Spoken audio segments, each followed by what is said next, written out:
এ বিষয়ে বিস্তারিত জানাতে আমাদের সঙ্গে যুক্ত হচ্ছেন সহকর্মী তাওহিদুল ইসলাম। তাওহিদ, দাবি আদায়ে আন্দোলনকারীরা আর কি বলছেন জানাবেন।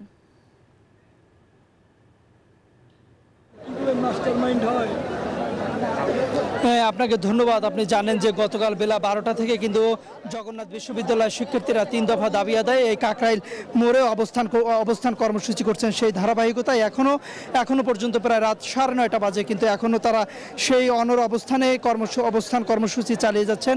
তারা বলছেন যতক্ষণ না পর্যন্ত তাদের 3 দফা দাবি বাস্তবায়ন হচ্ছে বা সরকারের নির্ভরযোগ্য কোনো জায়গা থেকে আশ্বাস না দেওয়া হচ্ছে ততক্ষণ পর্যন্ত তারা এই আন্দোলন চালিয়ে যাওয়ার ঘোষণা দিচ্ছেন। একই সঙ্গে তাদের বিশ্ববিদ্যালয়ে কিন্তু শাটডাউন ঘোষণা করা হয়েছে, ক্লাস পরীক্ষা বন্ধ রাখা হয়েছে এবং তারা বলছেন আজকে রাতেও সারা রাত শিক্ষার্থীরা এখানে অবস্থান করবেন এবং শিক্ষার্থীদের সঙ্গে কিন্তু শিক্ষকরাও এখানে রাতে এই কাকরাইল মোড়ে অবস্থান করবেন। এছাড়া তাদের যে 3 দফা দাবির সঙ্গে 1 দফা যোগ হয়েছে। গতকাল শিক্ষার্থীদের সঙ্গে যে পুলিশের যে সংঘর্ষ হয়েছে সেই সংঘর্ষে আসলে তারা বিচার দাবি করছেন যে যাতে অন্যায়ভাবে তাদেরকে আঘাত করা হয়েছে, তাদের উপর টিয়ার গ্যাস এবং লাঠিচার্জ করা হয়েছে কেন, এর দাবিতেও তারা বিচার দাবি করছেন। আমরা জানতে পেরেছি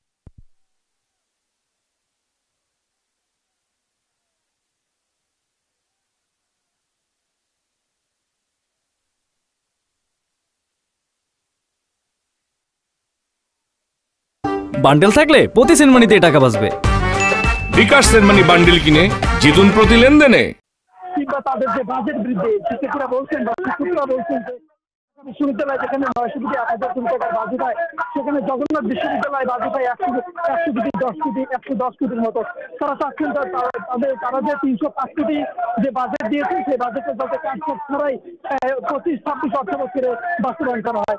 এই ছিল আমার কাছে সর্বশেষ তথ্য কাকরাইল মোড় থেকে। তাওহিদ, আপনাকে ধন্যবাদ।